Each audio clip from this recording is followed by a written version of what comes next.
Food for Thought with Professor David Ndete.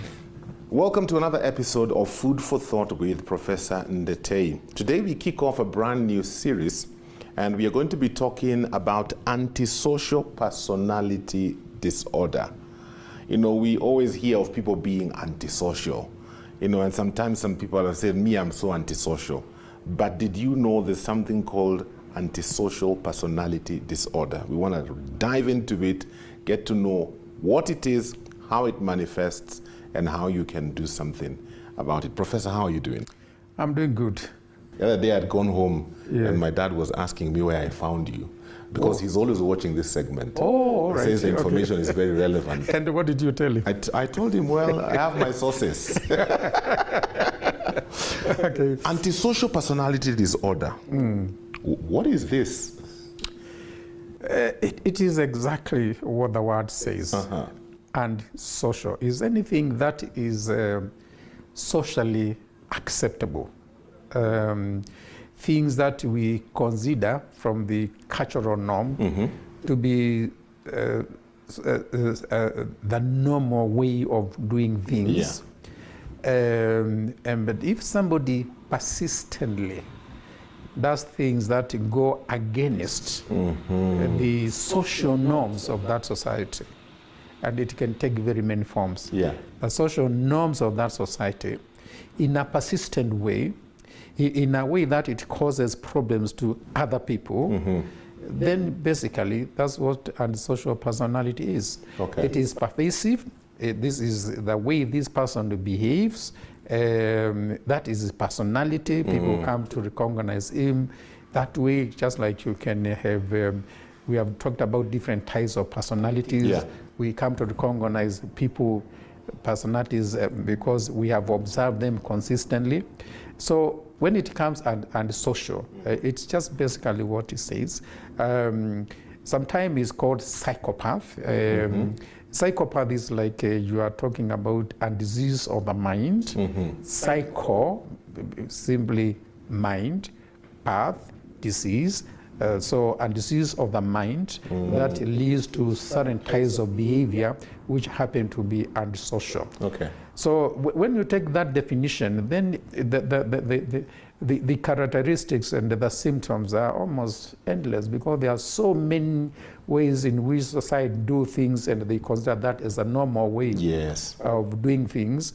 But if it falls outside that, and of course it vary from society to society, from culture to culture, and that partly explains why the prevalence of sociopathy and personality disorder, social psychopaths may vary from culture to culture, context to context. Because I was going to ask that because different cultures have got different things they consider normal. You know, and like for us here in the African context, we are very social beings.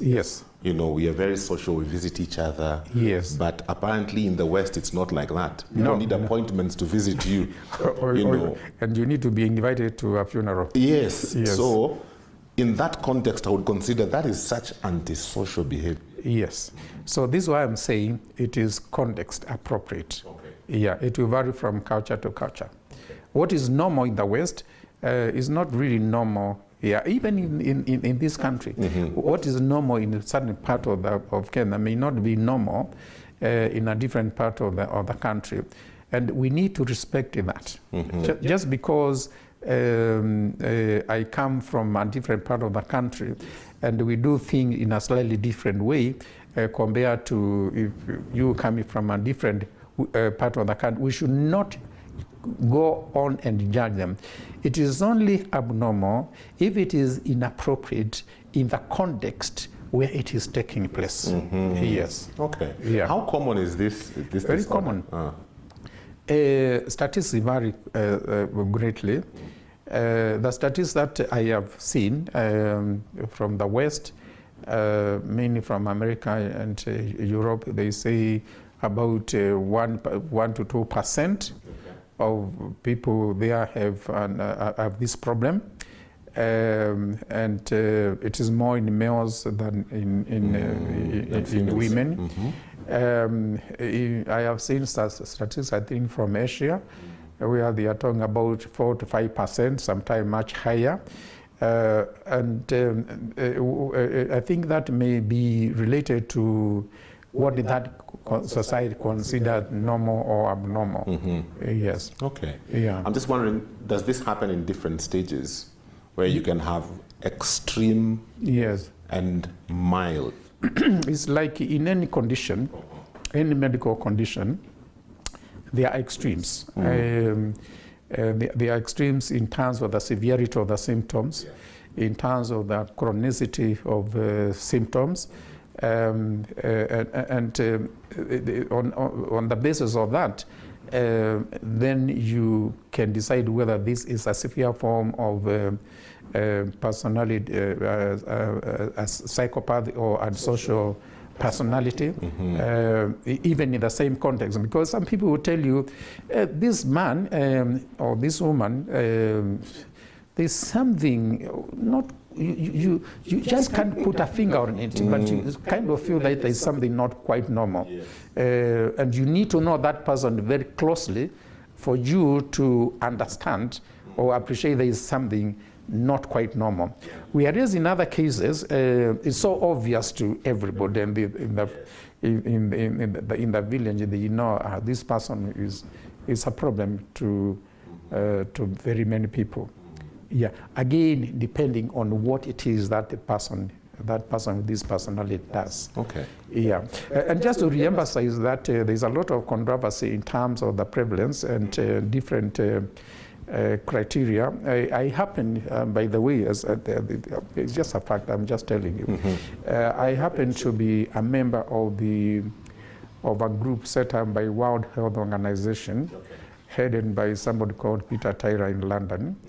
And we and a group of other people, we've been looking into classification and different types of personality disorders. And this one, psychopath, has very many problems because there is so much diversity. And that is a fact. We know we have a problem. There is relatively little agreement. And this, in my view, are the explanations. Yes. Is there something that causes it? Is it genetic?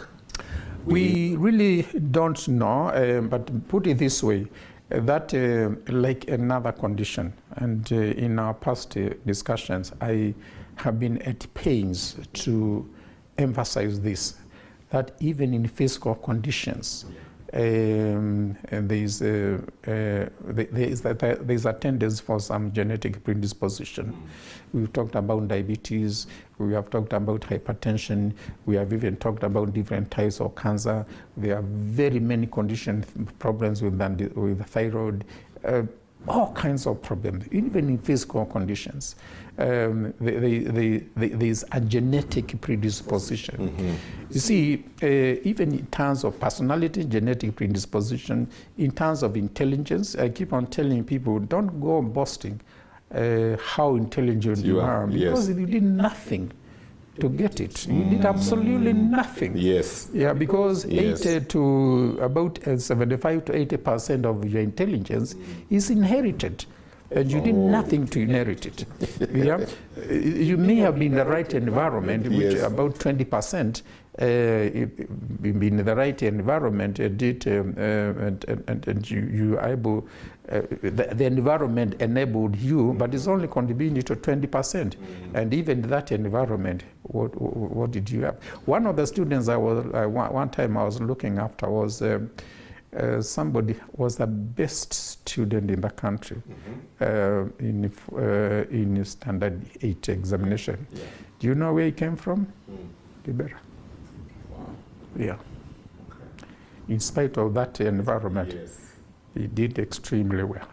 Yeah. I'm just wondering, could trauma, early childhood trauma, be considered as one of the factors that would cause somebody to be like this? Well, trauma is a very common problem, starting all the way before at the time of conception.